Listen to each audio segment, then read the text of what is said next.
मी प्रथम लोकशाहीचा चौथा स्तंभ पत्रकार परिवाराचा मी खूप खूप धन्यवाद व्यक्त करतो की त्यांनी ह्या भारत देशातील 30 करोड लँडलेस होमलेस ज्या जाती आहेत, विमुक्त जाती, भटक्या जमाती समाज, त्याला हिंदीमध्ये गुमंतू गुमकडा अर्ध गुमंतू खाना बदोश म्हणतात, इंग्लिशमध्ये त्याला नॉमडिक ट्राईब्स, डिनोटिफाईड ट्राईब्स, सेमी नॉमडिक ट्राईब्स म्हणतात, कन्नडमध्ये त्याला आले आलेमारी जनांक म्हणतात, गुजरातीमध्ये त्याला विमुक्त विचरती जाती जनजाती म्हणतात, आणि तेलुगूमध्ये त्याला विमुक्त संचारा अर्ध संचारा जातलू म्हणतात. म्हणजे विमुक्त जाती, भटक्या जमाती समाज, NT DNT VJNT SNT BC MBC category 1 12 समाज जोडो अभियान आम्ही मोटरसायकलवर चालू केलं.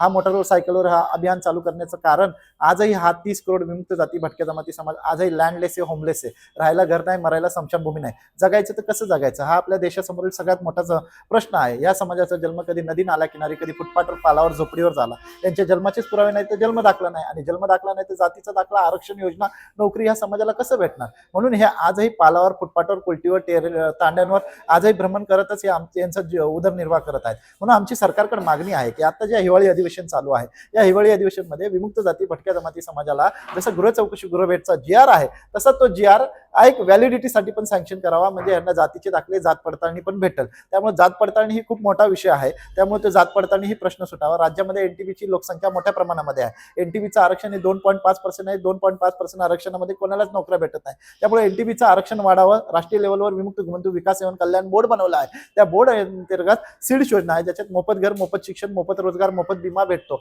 तर त्या योजनेचा लाभ महाराष्ट्रातील तमाम विमुक्त जाती, भटक्या जमाती समाजाला भेटावा. आता आम्ही चंद्रपूर जिल्ह्यामध्ये आलो. चंद्रपूर जिल्ह्यामध्ये टोटल 62 विमुक्त जाती, भटक्या जमाती समाजाच्या जातींना आम्ही भेटलो. त्याच्यामध्ये गोंधळी जोशी, वासुदेव चित्रपती, बागडी, बेलदार, भिल्ल, इराणी, त्यानंतरून भोई, बेलदार, असे अनेक जाती आहेत, वडार वगैरे सर्व. त्या सगळ्यांना भेटल्यानंतर आम्हाला कळालं यांच्याकडे सुद्धा जातीचा दाखला नाही. म्हणून शासनाने विविध उपक्रम राबवले. त्या उपक्रमाअंतर्गत यांना जातीचे दाखले कॅम्प राबवून द्यावं ही आम्ही माननीय कलेक्टर साहेबांना विनंती करतोय. आणि त्याच्यासोबतच आता जे फेब्रुवारीचं पार्लमेंटचं सेशन चालू होईल, त्या पार्लमेंटच्या सेशनमध्ये जस्टिस रोहिणी कमिटी जी बनवली होती, त्या जस्टिस रोहिणी कमिटीने त्यांचा अहवाल माननीय राष्ट्रपतींकडे दिला आहे, आणि माननीय राष्ट्रपतींकडे दिलेला आहे. तर तो लोकसभेमध्ये, संसदेमध्ये ते चर्चेसाठी यावं, आणि लवकरात लवकर जस्टिस रोहिणी कमिटीचे मागणी पूर्ण करावी हीच आमची मागणी आहे. आणि राष्ट्रीय स्तरावर विमुक्त जाती, भटक्या जमाती समाजासाठी स्वतंत्र कॅटेगरी व्हावी. त्यासाठी भारत देशातले आता 22 राज्य संपून 4.5 लाख किलोमीटर गाडी चालून